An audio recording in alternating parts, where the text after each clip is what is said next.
Welcome to the fifth lesson of this course. So today we're going to be looking at work, energy and power. So the slide says, for work to be done, there must be a force, a displacement caused by the effect of the force in the direction of the force. So there must be a force, a displacement, and that displacement must be in the direction of the force for us to say work has been done. Okay, so let's say we have an object and the force F is being applied to that object. If this force successfully moves this object from this point to another point, okay, and of course the direction of movement, okay, of the body of the object is in the direction of the force, so automatically work has been done. Okay, so work is simply force times distance. So this force applied times the distance or displacement, okay, this object goes through. So force, of course, we know force is in newtons, we know distance or displacement is in meters. So the unit of work is Newton meter or joule. Okay, now let's consider work done in the force field using a gravitational field as an example. The work done by lifting an object against gravity or by gravity itself pulling down an object to the earth is mass times gravity times height. So there are situations where we lift objects against gravity. Maybe it's a crane lifting a load against gravity, or an orange falls from an orange tree and is falling under the influence of gravity. It means gravity is doing work on that orange, okay, to move it from the position where it is high up at the tree down to the ground. Okay, so if you want to know how much work was done in such scenarios, we apply the formula mass, the mass of the object, okay, under the influence of the field, times gravity times height, the displacement, the distance through which that object falls or is lifted. So remember we had said work is force times distance. In this case, it's same thing. It's still same force times distance. We have our force here to be mass times gravity. Okay, you know force is usually mass times acceleration, and this is acceleration due to gravity. So we have mass times acceleration due to gravity, which equals the weight of that object. All right. Then height of the object, okay, is same thing as saying distance. All right. So this is same thing as force times distance. Okay, so let's look at energy. Energy is the ability to do work. I'm sure we have all expended energy at one point or the other. When you say you don't have energy, it means you don't have that ability, capacity to do work. You can't, for example, push or pull an object through a distance, okay, because probably your energy level is low. Okay, so that capability to apply force on an object and move it through a distance is what is called energy. Okay, now energy is the ability to do work. Types of energy include mechanical energy, light energy, thermal energy, chemical energy, gravitational energy, electrical energy, solar energy. I'm sure we've had an experience of all these forms of energy.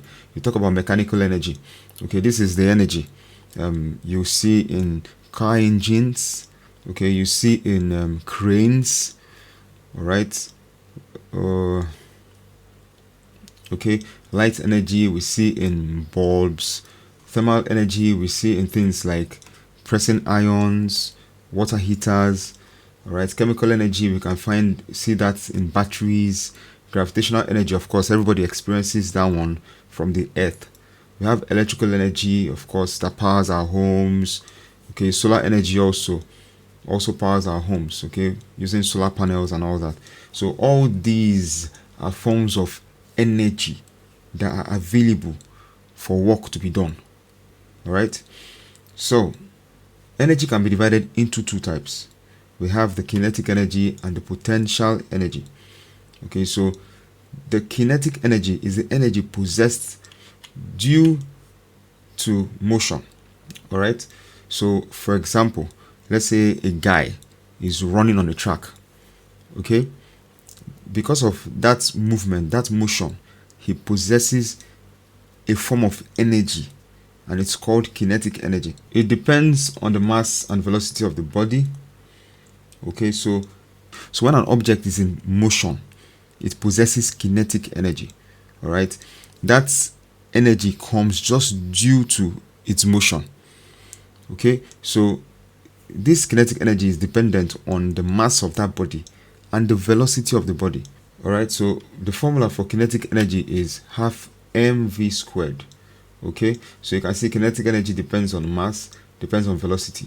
All right, so m is our mass, v is our velocity, and we know mass is measured in kilograms and velocity in meters per second. So examples of kinetic energy include things like a traveling rocket. So you see a rocket being shot and it's traveling through its trajectory. That rocket has kinetic energy. An object falling under gravity has kinetic energy. A racing car has kinetic energy. Okay, don't forget, the reason why it has kinetic energy is because it's in motion. So let's look at potential energy. So it is the energy possessed by a body due to its position relative to its zero position. But of course, we know position is relative. All right, so that's why it's added relative to a zero position. So you have to make reference to a zero position to know the actual position of this individual or this body. All right, so an example is you have a house like this and you have a ball on the roof. Now, this ball possesses kinetic energy by reason of its position. You can see it has a height above the ground. So let's say the ground is at zero position. So this might be 2 meters high. All right. Now, its potential energy is due to this height which it has above the ground. So let's say this is a table, okay, made of glass just beside the roof. If this ball rolls down from this height and lands on this glass, the effect is going to be disastrous compared to a situation where we have here, where the ball rolls off a table of a lesser height. Okay, so if this ball rolls off this table onto this glass, the glass might not even break. All right, of course it depends on the strength of the glass and all that, but then the possibility of it not breaking is there. But if it's falling from a height like this, of course you would expect, if this ball has enough mass, that it will destroy and shatter this glass by reason of the height difference. Okay, so this height gives it potential energy, an energy that can be used to do work. All right, so potential energy is mass times gravity times height. All right, where mass is measured in kilogram, gravity is measured in meters per second squared, and height, of course, is measured in meters. So other types of potential energy include elastic potential energy, chemical potential energy. So these are also forms of potential energy. Let's consider power. So power is the rate at which work is done. Okay, it just has to do with the duration of time for which work is carried out. Okay, so power is work done over time, or you can say the energy expended, okay, over time, and it's the unit is in joules per second, which is watts. Power is usually measured in horsepower and kilowatt hour. 1 horsepower is equal to 746 watts. Okay, 1 kilowatt hour is the work done in 1 hour working at a constant rate of 1 kilowatt. 1 kilowatt hour again is the work done in 1 hour if you're working at a rate of 1 kilowatt. So mostly for power consumption, 1 kilowatt hour is the amount of kilowatts consumed in 1 hour. All right, so let's move on to conservation of energy, which is very important. Okay, so the law of conservation of energy states that energy can neither be created nor destroyed, but it can be transformed from one form to another.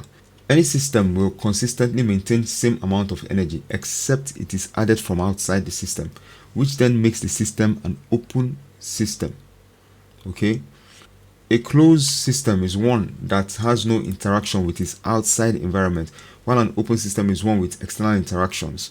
Let's say a plate of food which you keep in an open space. Okay, that food exchanges its heat energy with the surrounding. Okay, but then what about a thermos flask where you have maybe a hot fluid within it and sealed? All right, this thermos flask does not associate with the outside environment. So you see the thermos flask retains its heat for a very long period. In fact, it's supposed to retain its heat forever if it's in an ideal situation, but because of course there's no perfect system, so you have slight imperfections, you would have this thermos flask still lose its heat to the external environment, but it's meant to be a closed system. It's not supposed to interact with the outside environment. So that's an example of a closed system. It functions or interacts with only itself. It doesn't interact with the outside environment, while an open system does regular constant interactions with the outside world. Let's say an example of energy conservation. All right, if we have a ball like this on the screen, all right, elevated to this height above the ground. Now let's say this is held by a human hand. Okay, so at this point it's still, is not in motion, so the velocity is 0 and the potential energy is maximum at this point. Okay, now the person lets this go and it begins to fall. As it falls, the potential energy is reduced. It reduces as it goes down.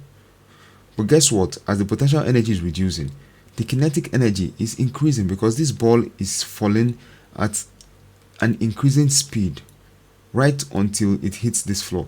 It falls at an increasing speed. So remember, kinetic energy is energy gotten by reason of motion. So this potential energy that is maximum by reason of height at this point starts depleting as it falls, but at the same time kinetic energy starts increasing. Now at this point, when it gets to this midpoint of its journey, the potential energy equals the kinetic energy. All right, so we have equal amount of potential energy and kinetic energy, because as at this point the potential energy has halved itself while the kinetic energy has increased to half its maximum.